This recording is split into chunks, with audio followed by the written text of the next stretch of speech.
Oh, sure. Okay, hello everyone. Thank you all so much for coming out tonight.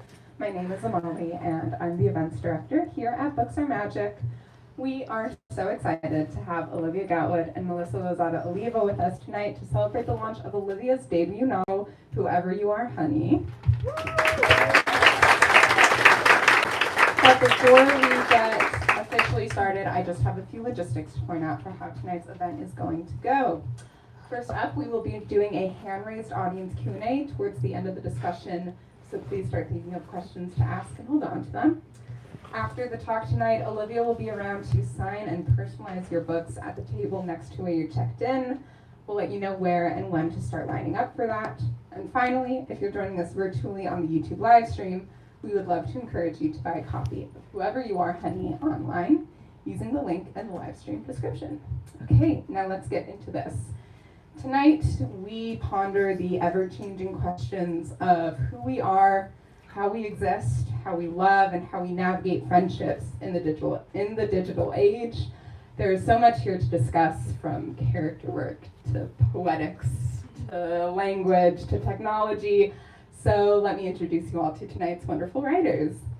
Olivia Gatwood is the author of 2 poetry collections, New American Best Friend and Life of the Party, and the co-writer of Adele's music video for I Drink Wine. She has received international recognition for her poetry, writing workshops, and work as a Title IX compliant educator in sexual assault prevention and recovery, and her poems have appeared in the Poetry Foundation, Lambda Literary, and the Missouri Review. Originally from Albuquerque, she lives in Los Angeles. And as I mentioned earlier, Melissa Lozada Oliva joins Olivia in conversation tonight. Melissa is the child of Guatemalan and Colombian immigrants and is the author of Candelaria, Dreaming of You, and Peluda. Her work has been featured in NPR, Vogue, Harper's Bazaar, and more. She's a member of the band Melly and the Specs and lives here in New York City. That's all for me. Please join me in giving Olivia and Melissa a very warm welcome. Thank you. Hey, everyone. Thanks so much for coming. This is my first time in New York in a really long time. Well, actually, not that long. I guess a year. Yeah, but before that, it was like 3 days before the world went on lockdown, which was really exciting. We were like, this isn't real. We had a great time. Yeah, we did. Yeah. We went out clubbing. Mm-hmm. We sort of did the worst things we could do at that time. Yeah. Staten Island Ferry. Staten Island Ferry. We touched everybody. We touched everybody. Yeah. We really were the cause. Okay, so it. Yep. I'm going to just read the first few pages of the book. So you don't need any context, which I love. Okay. In the middle of the night, the stretch of sparsely occupied beachfront properties lining Potbelly Beach Road resembles a row of gapped teeth. This is what Mitty has always imagined, at least. If a sailor offshore were awake and looking out the window of his cabin, just as he was traveling through Monterey Bay, specifically along the coast of Santa Cruz, and even more specifically New Brighton State Beach, he might notice the black pockets where the empty homes sit, broken up by the warm glow of an illuminated living room, and perhaps think of a child's gummy mouth. Over the years, a number of these houses have been sold and converted to vacation rentals and summer stays, leaving Mitty and Bethel as the last remaining permanent residents in the neighborhood. They bemoan this change, of course. In a way, as the sole locals, this protest has become their responsibility. But still, there is a small part of Mitty that takes pleasure in the surprise of these revolving tenants. When she steps out for her nighttime walks, she's exhilarated by the inability to predict which properties will be busied, which transparent evening she'll find herself watching, which not quite neighbor she'll get to know without ever having spoken to them. Outside, the eucalyptus trees whisper. The sand clenches beneath her bare feet. The houses are standing on stilts, elevated at least 10 feet off the ground. As she walks, the strangers go on living above her. A middle-aged couple, she assumes they're from Berkeley, they so often are, fleeing their fog-shrouded home for a weekend on a fog-shrouded beach. The woman grates at her heel with a pumice stone while the man flips through a digital catalog of films on the flat screen, seemingly indifferent to his wife's shedding body. In the next home, a heavy-lidded young father excuses himself from the table while a woman slips a spoon into their toddler's mouth. He stands at the kitchen sink, looking out. It seems like he's admiring the view, soaking up this brief moment of solitude. But Mitty knows from her own home that at this hour there is no view. All you can see is your own reflection, staring right back. The next 3 homes are empty. She hurries past the gap. Not being able to see what's on the other side of those silent, sulking windows has always made her jumpy. The home she shares with Bethel is the last one on the lot, the final outpost of life before the sand disappears and erupts into jagged cliffs, making their oafish dwelling feel like a refuge. Even from afar, she can see Bethel in the window as she dries their dinner plates. Her hair is the color of oysters, eyes wide like a tree frog, frail forearms doused in sunspots that travel all the way down her lanky piano fingers. Behind her, the kitchen is baubled with apricot paisley wallpaper, pinned in the center of the ceiling by a plastic chandelier. Mitty pauses just shy of their lot and stares up at the house next door, a vast and geometric structure, so much glass that it almost appears to have no walls. She and Bethel have taken to calling it the dollhouse, joking that it looks as though a child could reach right in and rearrange the furniture. But for the last 5 years, the house has remained empty. So empty that Mitty had almost forgotten it was once like theirs, wood-paneled and lopsided.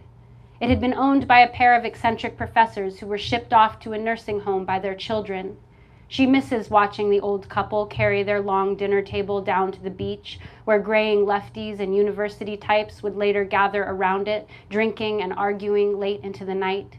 She misses their persistent invitations to join, shouting up at Bethel's open windows. She misses leaving the French doors on her balcony ajar and falling asleep to the sound of their voices, the fizzy ricochet of laughter that went on till dawn. When they left, the house was promptly bulldozed, and in its place came men in suits and hard hats, gesturing to imaginary rooms and shouting out square footage. Mitty and Bethel watched the dollhouse materialize from the front seat of their living room, cursing each new wall of glass delivered to the work site, gawking in horror as the cement truck filled the walkway with gray batter. But this wasn't a flip like the other houses farther down the beach, some hurried renovation to be rented out for $500 a night. Whatever faceless developer was behind the dollhouse was building a full-time residence, a forever home, preparing for the coming tech exodus from San Francisco. There it had sat, empty and on the market for half a decade, a glass slipper, waiting for the perfect foot, until now. Mitty saw the moving trucks arrive that morning as she was getting ready to leave for work. She briefly considered hanging around to see what she could glean about her new neighbors based on their possessions, but she chose instead to wait and observe from this discreet bunker of this dark beach when she knew the furniture will have already been unloaded and arranged, everything in its place. Of course, considering they have been living here for all of 12 hours, the home is still half vacant and scattered, which leaves her unsatisfied. Heavy stacks of art books displayed temporarily on the dining table, newly unpacked trinkets from a life well-traveled, a wooden elephant from, she imagines, Namibia, a woven hat from Peru, decorating their bare pine shelves. She wonders how a person even begins to furnish a house so large and with so little character. Maybe that's why they all remain so loyal to minimalism, based on the sheer fact that it's less of an undertaking. When Mitty was a child, she spent Christmas wandering the wealthy neighborhoods across town, admiring their extravagant displays. Animatronic reindeer and inflated waving Santas, holiday anthems blaring over the growling generators. But really, it was the insides of the homes she was most curious about. She wondered why rich families always seemed to forgo curtains. It was bold, she thought, to build such decadent interiors and then flaunt them at every passing stranger. Mitty studies the house's bright, empty rooms, an aura of pristine silence beaming behind the soundproof glass. She's waiting for something inside to move. But the house remains stock still, like a showroom in a department store. Just as she is about to lose interest, a light snaps on in an upper window. She spots a person pacing, muted into a silhouette behind a sheer curtain, disappearing to one side of the window, then turning back and crossing again. It's a woman, a small head with a sleek ponytail, a nervous pendulum, oscillating across the room. After almost a dozen laps, she walks out of sight. Mitty waits, tension clotting in her belly. But despite the woman's absence, the light in the room remains. The tide rises, and white foam swallows Mitty's ankles, thrusting her back into the world around her. She wrestles a tangle of beached kelp off her foot and begins to make her way back home. As she walks, sporadically pausing to look back at the still bright window, she can't help but think of the zoo she used to visit with her mother. How mesmerized she was by the massive cats that skulked from one side of their enclosure to the other, shoulder blades moving against their skin like fists stretching a disc of pizza dough. She remembers the smell of her mother's breath, soured from coffee, as she leaned down next to Mitty's ear and whispered, "They only walk like that in captivity, when they're plotting how to escape." Thank you. Wow.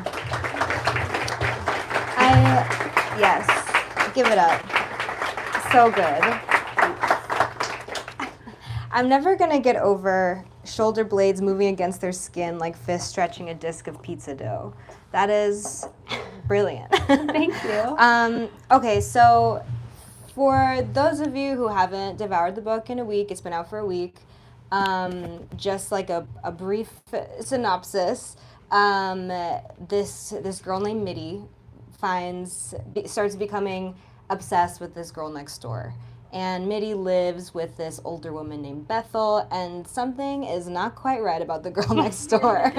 And this like sexual obsession develops, but then there's also this beautiful friendship. I wanted to ask if you would be willing. You've been working on this novel. You have worked on this novel for 4 years. I wanted to see if you could tell us about the origin story for this idea and what changed as you were writing. Yeah. Do you know the origin story? Yes. Is that what you're asking? Okay. I'll make sure to tell the truth then. So I lived in Santa Cruz, which is where my mom grew up, but I kind of lived there separately from any association with her, really. I just kind of randomly moved there in my 20s, and as I was there, I was kind of I started remembering more of the things she had told me growing up about the change that this town had experienced. When she was growing up, what that change looked like was, she grew up kind of in the country, and, she rode a donkey to school, which says something about Santa Cruz. It's also my mom. She's like really a fucking freak. So like there's that too. Like not everyone rode a donkey to school, but it also Santa Cruz also made room for that.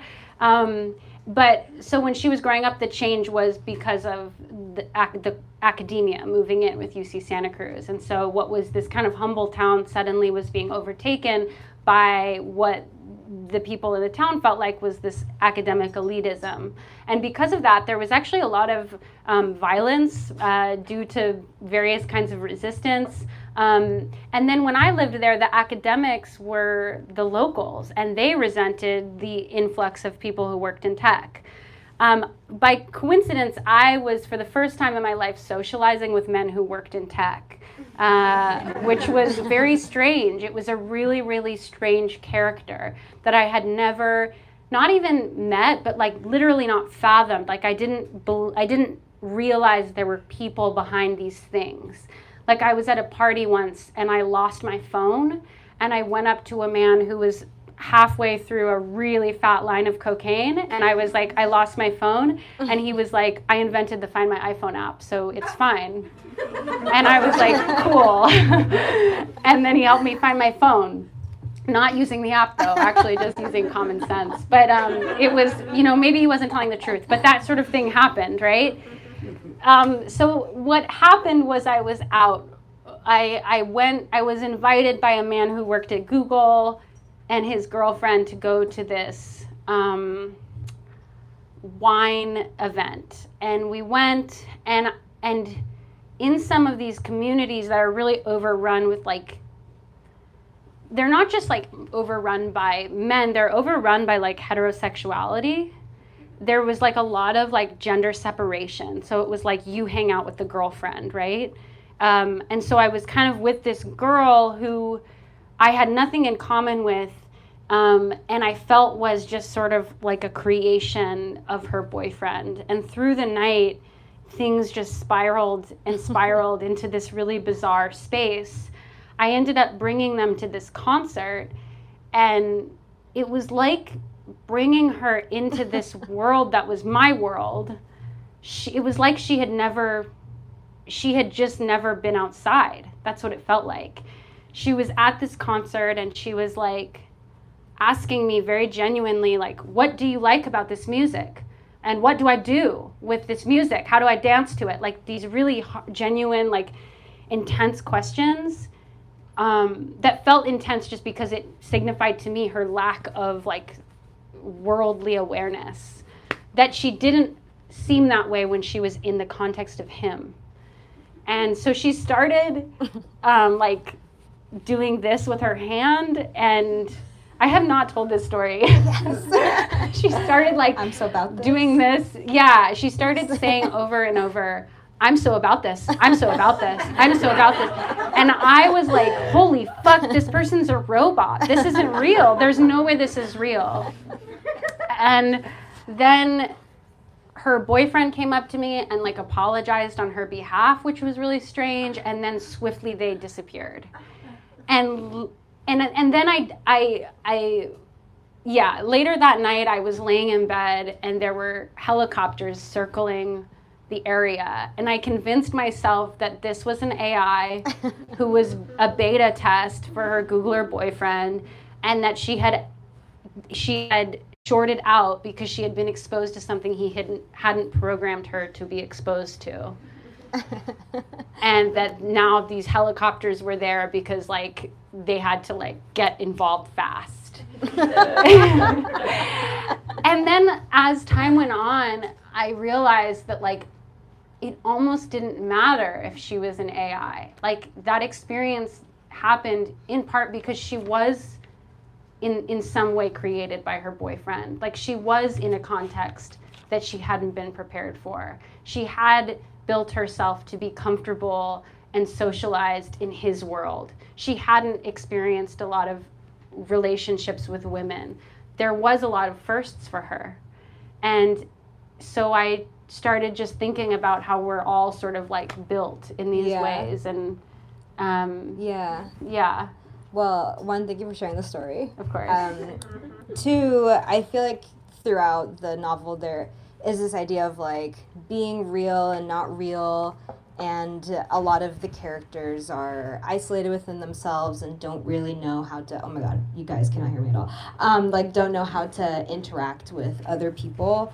And it made me think of like this idea that we're like all an amalgamation of everyone that we've ever met. So like what interests you about women maybe inventing themselves? I mean, I think that I grew up not to like trauma dump on you guys, but I won't even go there, but I grew up in a home where I didn't spend a lot of time at home. I spent a lot of time at other people's houses, which if you're a kid who did that, you know what that means, right? And because of that, what that looks like when you're a kid is that looks like friendships. And then as you get older, that looks like relationships. You end up making other people your home. And that can often be a really bad thing, right? That can mean that you end up in all-consuming dynamics that are really, really unsafe or unhealthy.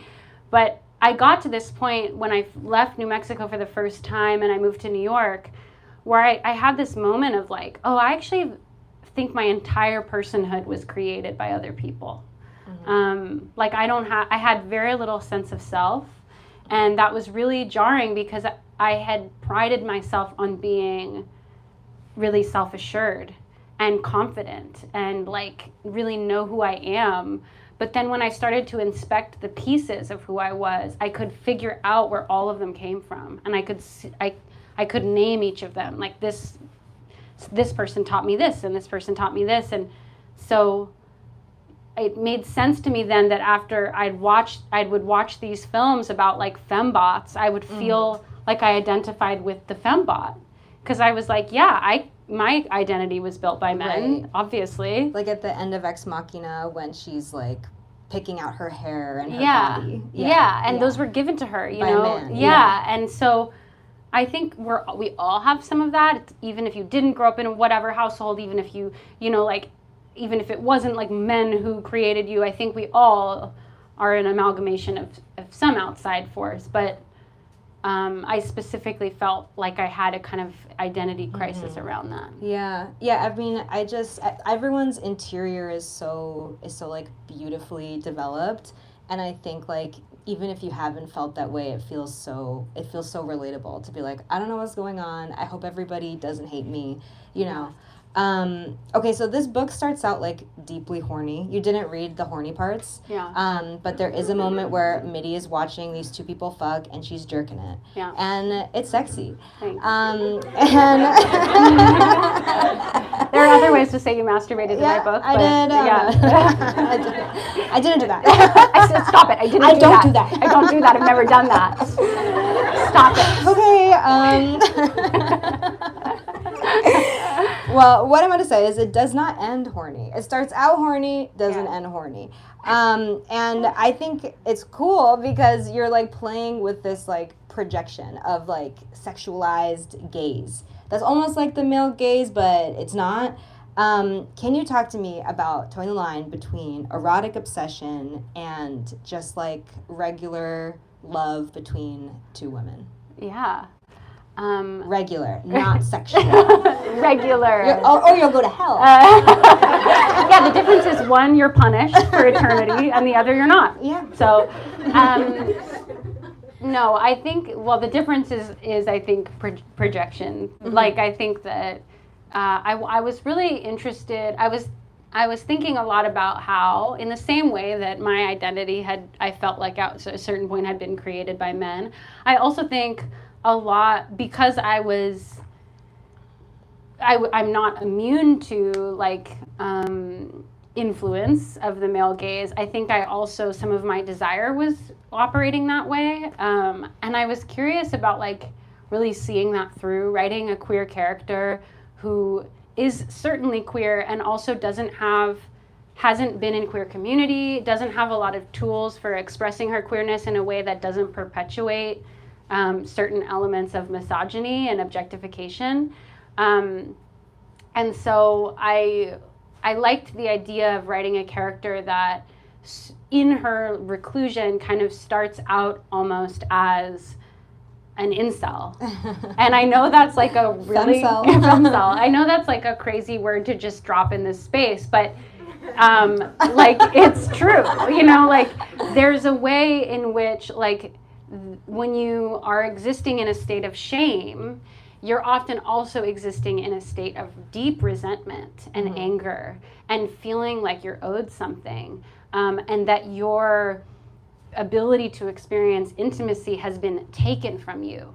And so the way that manifests, I think, in like a queer person's identity is different than maybe like what we see in a more like in the mainstream discourse around incels, but I do think that like it's real. I even think there's ways in which, in how it's applied, not always, but in how it's applied, the term queer baiting can begin to feel like a word that is rooted in ownership. Yeah. And so anyway, I liked the idea of it starting that way, and then as she begins to learn about this person as a human being, her desire for her doesn't necessarily go away, but becomes like diluted with all these other elements of humanity, and it suddenly is also about this other person's desires. Right. Like, is this character queer? You know, like, does this character want you? And if they don't, do you still want them? Like, maybe it's not unrequited, maybe you're friends. So. Yeah. I mean, I really feel like a lesser writer, and maybe here I just mean a man, would make Mitty like a tragic lesbian Mulholland Drive Sure. like incel. Yeah. Yeah. But there is like her story. Well, I guess no spoilers, but it isn't tragic. It's very uplifting and beautiful and empathetic. Good job. So I wanted to talk about like the one man of this book. We have to give him some space. So the one man of this book is Sebastian, who is Lena's boyfriend, maybe her creator. I was really fascinated by this character because first of all, no one in this novel is like two-dimensional at all. This person, I didn't trust him, but I really wanted him to like me. He's really hot. Yeah. And I feel like I would be like enraptured at a party being like, "Oh my god, like I want you to like me." How did you go about like creating this man? It was hard. I mean, it's really a natural, maybe not a natural instinct, but a conditioned instinct at least to write villains really one-dimensional. Mm-hmm. But I really like what I had to do was think about how I feel about these men. Yeah. Which was that in many cases, I'm still friends with many of these men. Like in many cases, I found these men so interesting and charismatic and handsome and funny. Often like had some very ethical perspectives about the world. Like some of these men knew a ton about environmentalism. You know. They love environmentalism. They love environmentalism. And are there holes in those perspectives? Absolutely. But they were complicated, like any person. But I think that like in order to be an inventor, you have to have like an extreme amount of in some ways ego, yeah, and charisma, especially if I had a friend who was there was like a really brief period writing this book where I made a Hinge account that I put my location in the financial district in San Francisco so I could match with men who worked in AI, so I could just see how they talked to me. This was during COVID. I had no intention of meeting up with any of them. And I ended up making this friend out of it who designed self-driving cars, and he explained the difference to me between a founder and an engineer. And a founder, being a forward-facing person, has to be really charismatic. And it changed so much about my character. Like I had been writing, he was an engineer, but he was also charismatic. And anyway, I really realized that that men are people, and you have to write them as such.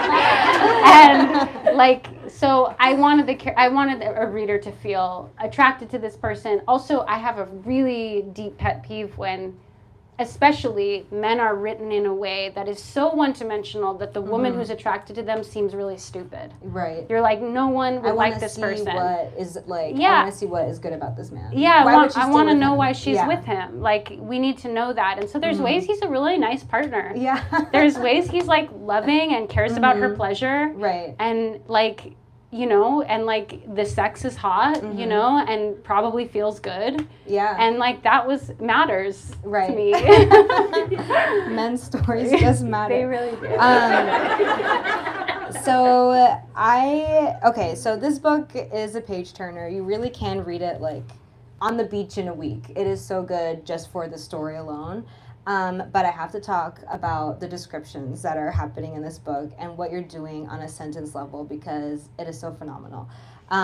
Like I said, the panther's shoulder blades rippling like pizza dough hands.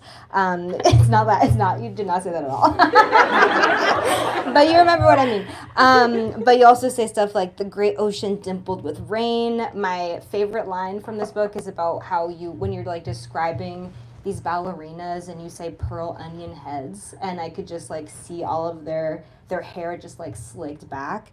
I feel like a misstep when poets or really descriptive leaning writers write fiction is that their descriptions they're super imaginative, but they're not grounded.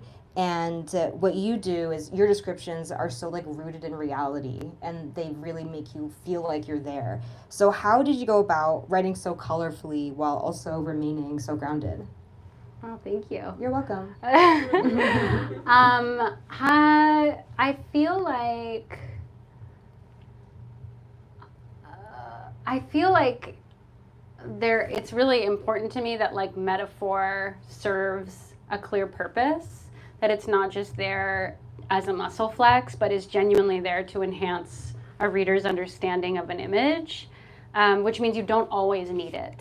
You don't have to use it. You don't have to use that kind of description for everything, but certain things like, a ballerina bun, I feel like the tightness of it, the shininess of it, the height of it is really important for me to convey that saying hair in a bun can't convey. So I think a lot of it was going back and looking through the book pretty neurotically and being like, is there something here that can be texturized in a way? And I tried generally to keep my metaphors in the world of the story, but fists stretching a disc of pizza dough is an example of it. It's not in the world of the story in that we're not talking about pizza at all. But it is grounded in that it's an experience. It's a thing most of us have seen. Yeah. I just feel like there's certain, I don't know. I think, Yeah.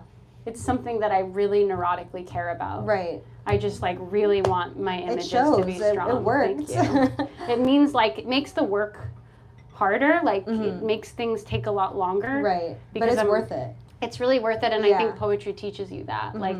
That sensuality for a reader really, really matters. That it's not just about story, it's not just about structure, it's not just about moving forward. There's something to be said about the senses. Right. Yeah. Yes. Okay, I have 2 more questions and then we'll move it to the audience. Okay. So I think this book is really in conversation with All Fours by Miranda July in its obsession with femininity and aging and women rediscovering, reinventing themselves. There's a line in All Fours where, this woman is going through menopause and she's really freaked out about losing estrogen. And she says, what I understood about femininity was really just youth. In what way did writing this book alter your perception of femininity, or what is the definition of femininity in your book? Not to sound like the RNC. What is a woman? Well, I think in writing this book, what I realized was that my perception, my understanding of femininity was actually there was 2 arguing forces, and the first is the messages I've gotten from sort of the world and my own understanding of my own desirability, and then the direct antagonist to that is the definition I got from my mother, which is who I dedicated this book to. My mom is not in any sort of stereotypical way, not a feminine person. And she deeply, deeply resents how she has lost power as she has lost youth, and how youth is synonymous with beauty. It has made her in some ways the most liberated person I know, and in other ways the most resentful person I know, even making our relationship at times resentful. When I have symbolized some sense of youth to her, she has seen me as the thing that's taking something from her. There's a part in the book where this older character, Bethel, steals things from the hardware store, little things just to prove that she is invisible. And my mom does that. I got that from my mother. She steals something pretty much everywhere she goes. I've also tried to explain to her that that's a product of white privilege, but listen, she's born in 1954, white woman, so you know what I'm saying? But it's also a product of her being an older woman that nobody's looking at, specifically at the hardware store, where she's every time you go to the hardware store, everyone asks if you need help, and nobody asks if I need help.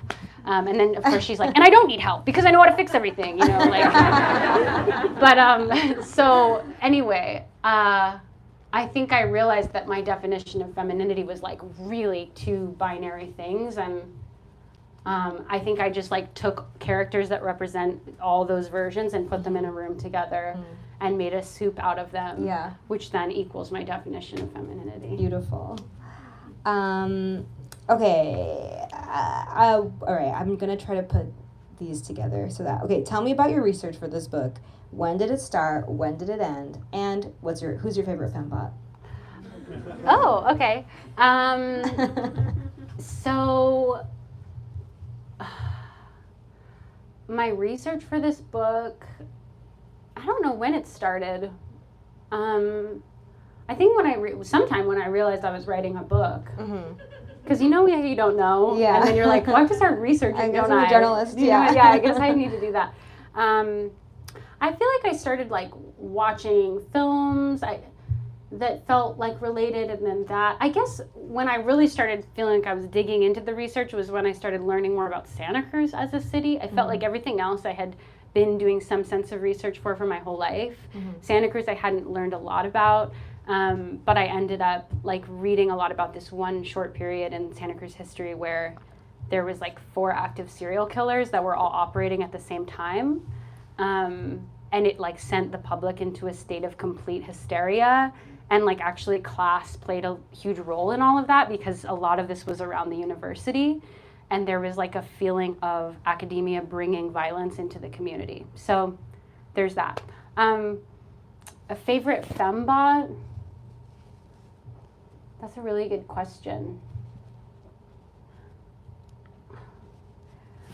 Well, the first fembot in film was this silent film called Metropolis, which I don't mean to like be so annoying, but I do feel that that's like an amazing thing. I was gonna say Smart House. Smart House is a really good one. That's a good answer. Thank you. Okay, I take that answer. No, that's a really, really good answer.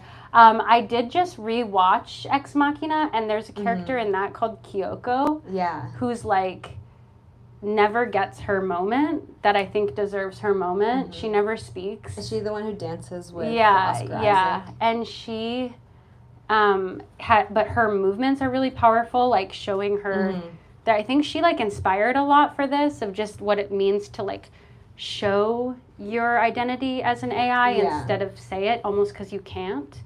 But Smart House is a great one. What are some others? Some other Disney ones. Yeah, her I wasn't that interested in. Yeah. I really wasn't. Yeah. I watched the movie, I was like, okay. Right. I don't know.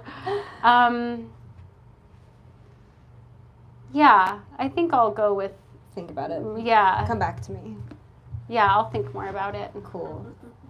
All right, now we're going to open it up to the audience It's hot. for questions. Hi. Yeah. Hi. In Life of the Party, you talked about how the red parts like really inspired the form of that. Is there anything that inspired like the form of Whoever You Are, Honey? So the question is there anything that inspired the form of Whoever You Are, Honey?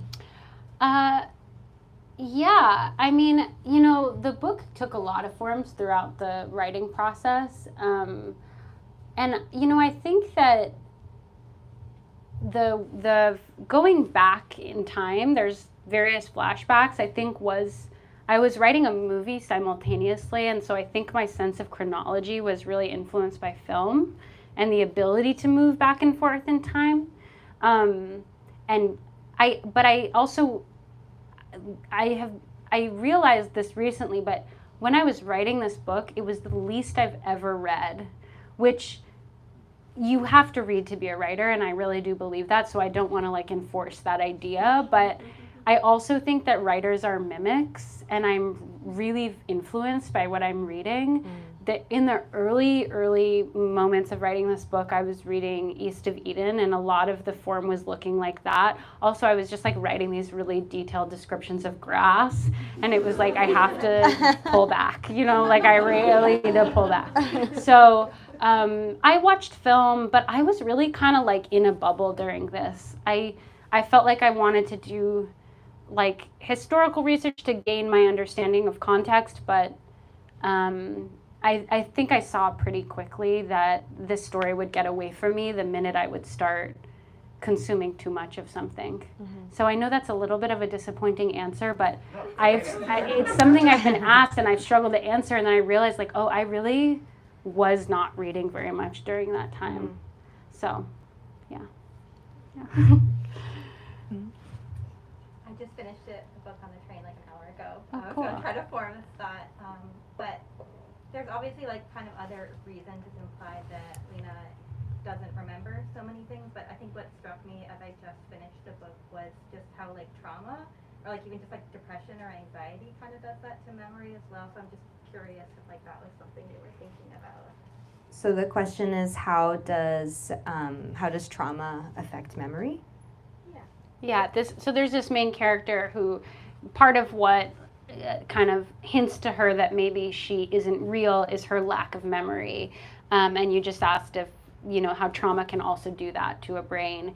And it's interesting because the short answer is no. I didn't initially think that.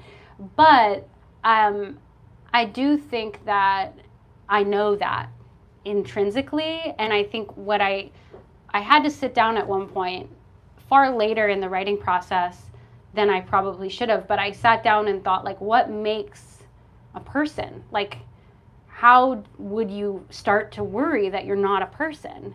And it was like your past, your memories. Like, and if you don't have that, then like, who are you? What is the context of your existence? And that's what separates us from machines. Machines being a thing that can be built, and like, fun fact, I have 3 dead ex-boyfriends, and all of them really significant relationships. And there's times where I feel I'm holding this whole past. None of them are around.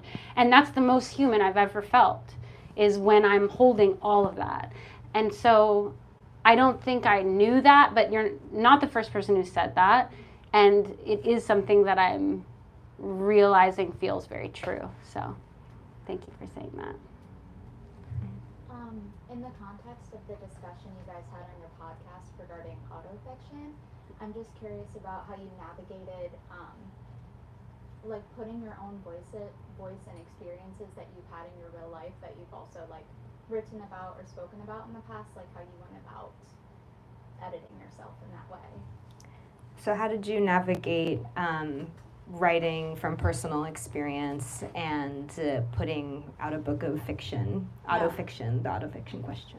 Yeah, this is something we've talked a lot about. I feel like early drafts, you're naturally writing a lot of autofiction because that's where you are starting from always.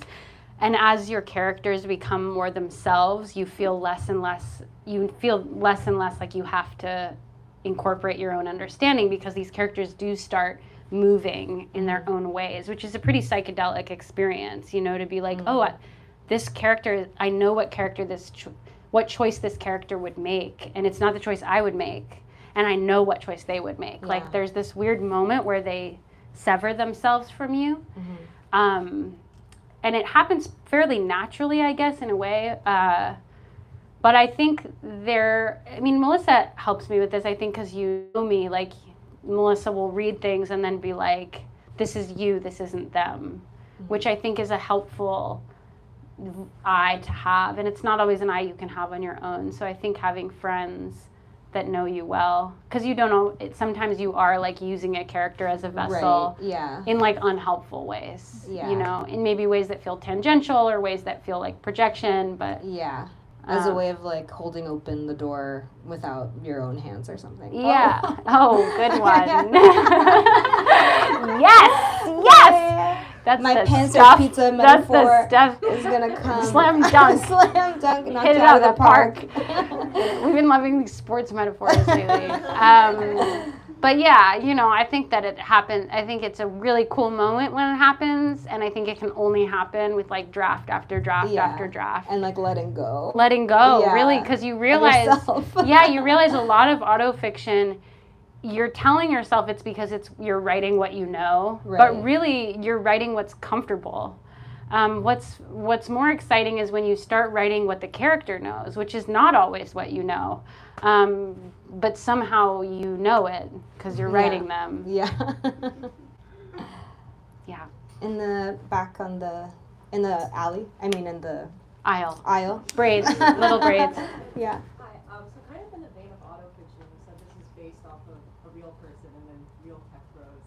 And I was wondering, how do you feel about then maybe like seeing those people in person or reckoning with the ethics of being so inspired or even writing directly about real people with this So what are the ethics of, or how do you deal with the ethics of being inspired by real people, real situations?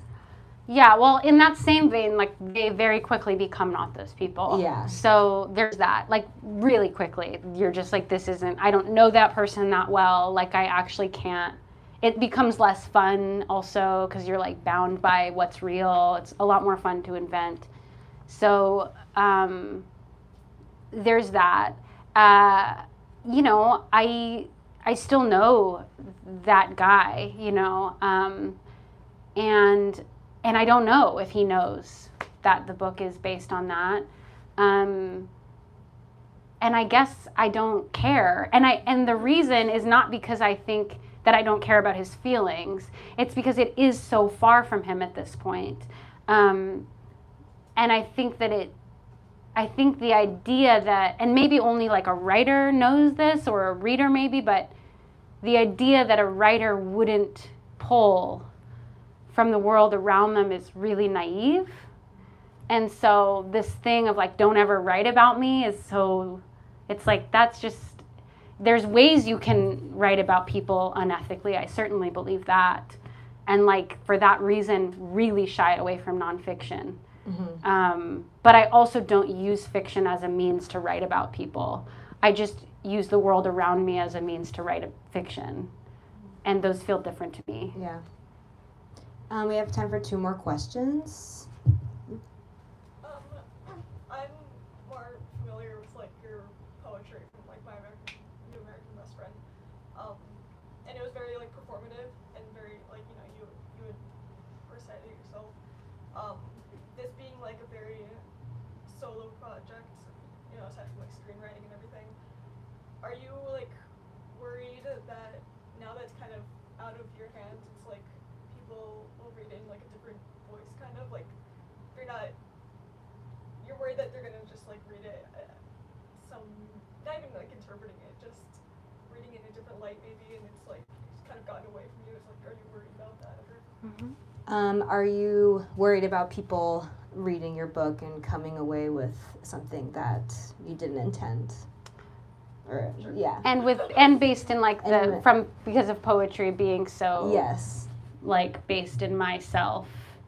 Oh no, it is such a relief. Like, there is a way in which like the autobiographical nature of poetry, or my poetry, was really beautiful and healing and like led me to so much. And I found myself feeling a little bit of like a vulnerability hangover from exposing that much, and B, also realizing that like I was avoiding writing about certain parts of myself, but also just like the world. Like, I was avoiding guilt. I was avoiding ugly. That I was writing a lot about my own pain and not at all about my ability to cause it. And that is something that I don't feel that I don't like have concrete thoughts about enough to like go write a think piece. I want to write a book where there's characters asking themselves these questions. And it's been so freeing to like not write about myself, and work out questions I've always had, work out thoughts I've had. Like, certainly myself is in it, but there's something like so liberating about feeling like I'm more of a conductor and like less of a sacrifice. Yeah. And I think there's always a small fear of like someone interpreting it like wrong. Of course, I read Goodreads reviews and I'm like, that's not what I meant. You stupid idiot. Yeah, but I mean, I stopped reading Goodreads reviews because this one person gave me 1 star and I clicked on their page to see what other books they like, and then I accidentally followed them, which felt just that's like, kind of fun. It's like, yeah, I'm watching. But I was so embarrassed. I was like, oh my God. So I stopped reading because I can't trust my little fingers. So, of course, there's that instinct, but I think also, like, that's a muscle you strengthen the longer you're writing in a public sphere, and you just, like, realize I think I feel less and less affected by it every time I come out with a project. One more question. All the way in the back. Whoever, yeah. I'll stand up. Oh. There's multiple different sort of representations of nostalgia in your book. You have like Minnie, who is kind of nostalgic for a world that she doesn't know, kind of, and times past that she never actually experienced.